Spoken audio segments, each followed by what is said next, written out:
दोस्तों इस वीडियो में जानेंगे कि गोंड आदिवासी हिंदू है या नहीं।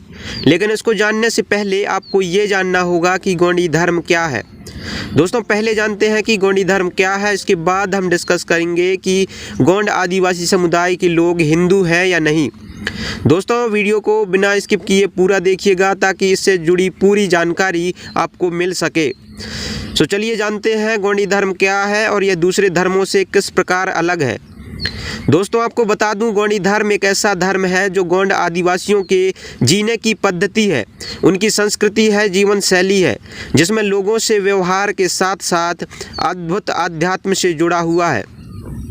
दोस्तों आध्यात्म जीवन की एक ऐसी रीति होती है जिसमें सभी जीवों को समान माना जाता है, जिसमें आपके व्यवहार में दया और सच्चाई होनी चाहिए, दूसरे को बहकाने वाला भाव नहीं होना चाहिए और आपके काम में हमेशा दूसरे जीवों के प्रति भलाई होनी चाहिए और अपने नैतिक कर्तव्यों का पालन करते हुए माता पिता की तरह इस सृष्टि की रक्षा करना ही आध्यात्म कहलाता है। दोस्तों आध्यात्मिक होने का मतलब होता है अपने भौतिक जीवन से अलग आत्मीयता के जीवन का अनुभव कर पाना। कहने का मतलब है दोस्तों, अगर आप सृष्टि के सभी प्राणियों में भी वही परम सत्ता के अंश को देखते हैं जो आप में है, तो आप आध्यात्मिक हैं। अगर आपको पता है कि आपके दुख, आपके क्रोध, आपके क्लेश के लिए कोई और जिम्मेदार नहीं बल्कि आप खुद इनके निर्माता हैं, तो आप आध्यात्मिकता के रास्ते पर हैं। आप जो भी काम करते हैं अगर उसमें केवल आपका हित ना हो करके सभी की भलाई होती है, तो आप आध्यात्मिक हैं।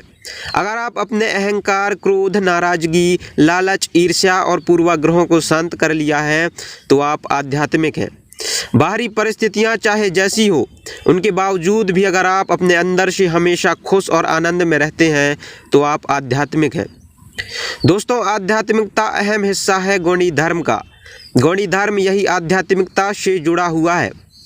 गोंडी धर्म के अनुसार आत्मा और परमात्मा की पूजा आराधना करना सार्वजनिक जीवन से अलग नहीं है, बल्कि सार्वजनिक जीवन और सामाजिक जीवन का अंग है।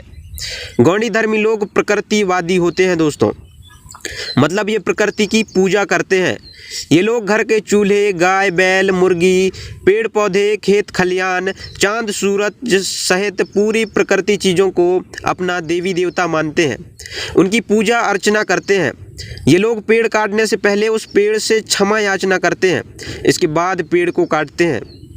गोंडी धर्मी लोग भोजन करने से पहले क्या करते हैं, भोजन का कुछ हिस्सा ज़मीन पर गिरा देते हैं, लोगों को हमेशा मार्गदर्शन और आशीर्वाद देने के लिए और अपने इष्ट शक्तियों को और प्रकृति को धन्यवाद देने के लिए उनका यह हिस्सा ज़मीन पे गिरा देते हैं। जड़ी बूटियों का उपयोग करने से पहले धरती माता और वनस्पति से अग्नि निवेदन करते हैं और खेत बाड़ी का काम शुरू करने से पहले धरती माता को प्रणाम करते हैं। इस प्रकार गोंडी धर्मी लोगों में उनकी काम करने की, जीवन जीने की अपने अलग तरीके हैं, उनकी अपनी मर्यादा है जो पूरी तरह प्राकृतिक है और पारंपरिक भी। दोस्तों गोंडी धर्म में सबसे कमाल की बात तो ये है कि इसमें मूर्ति पूजा वर्जित है। इसमें किसी प्रकार के कृत्रिम रूप से बनाई गई आकृति की पूजा नहीं करते, बल्कि ये निराकार प्रकृति शक्ति की पूजा करते हैं। प्रकृति से जुड़ी सारी चीज़ों को पूजते हैं। पेड़ पौधे, नदी, झरने, चंद्रमा, सूरज, खेत खलियान इत्यादि की पूजा करते हैं। इनमें देवी देवता मानते हैं। दोस्तों यह धर्म किसी धार्मिक ग्रंथ का मोहताज नहीं है, क्योंकि इसके सारे नियम, परंपराएं, संस्कृति, धर्म व्यवस्था सब कुछ प्रकृति पर आधारित है, जो प्रकृति के आधार पर पीढ़ी दर पीढ़ी चलती रहती है। अब आप कहोगे गोंडी धर्म में धार्मिक ग्रंथ है, वो ग्रंथ अभी अभी बनाए गए हैं दोस्तों, और इसीलिए बनाए गए हैं क्योंकि गोंडियन समाज अपने धर्म संस्कृति के मार्ग से भटक गया है। इस भटके समाज को सही रास्ता दिखाने के लिए ये ग्रंथ बनाए जा रहे हैं। अदरवाइज ये धर्म किसी पोथी पे लिखे गए नियम से नहीं चलता, ये धर्म चलता है प्रकृति के नियमों से। दोस्तों यह धर्म की सबसे बड़ी खासियत ये है कि यह धर्म में अपार आस्तिकता है। गोंडी धर्मी लोगों में देवी देवताओं के प्रति अटूट आस्था है। इसके बावजूद भी ये विज्ञान को महत्व देते हैं और प्रकृति को सर्वोपरि मानते हैं। क्योंकि धर्म गुरु पारिकुपार लिंगो बाबा भूगोल, गणित, विज्ञान, भौतिकी, अर्थशास्त्र सारे भाषाओं के विद्वान हैं। वो अपनी कठिन तपस्या से बड़ा देव और प्रकृति के मर्म को पहचाना है और वो अपने दिव्य ज्ञान से गौड़ी धर्म की व्यवस्था बनाई है जो प्राकृतिक है और साइंटिफिक भी।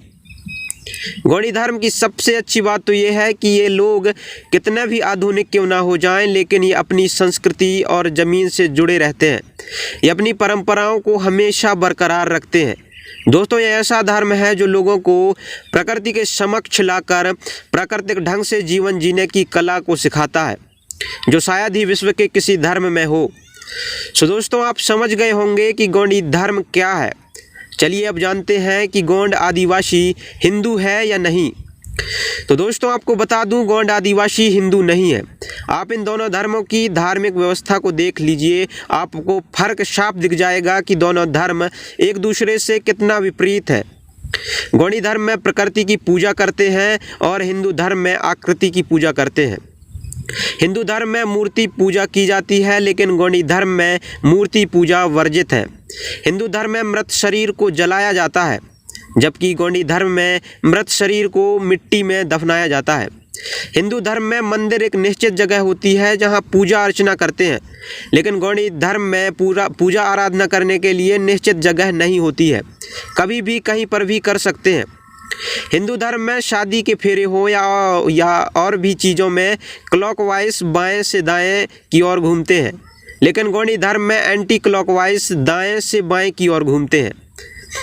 दोस्तों, इन दोनों धर्मों में धरती और आसमान का अंतर है, तो भला गोंड आदिवासी हिंदू कैसे हो सकते हैं।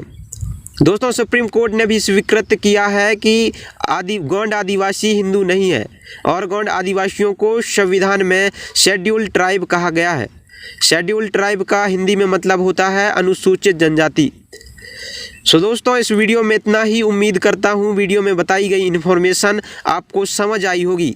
मिलते हैं अगले वीडियो में, तब तक के लिए जय सेवा, जय जोहार, जय आदिवासी।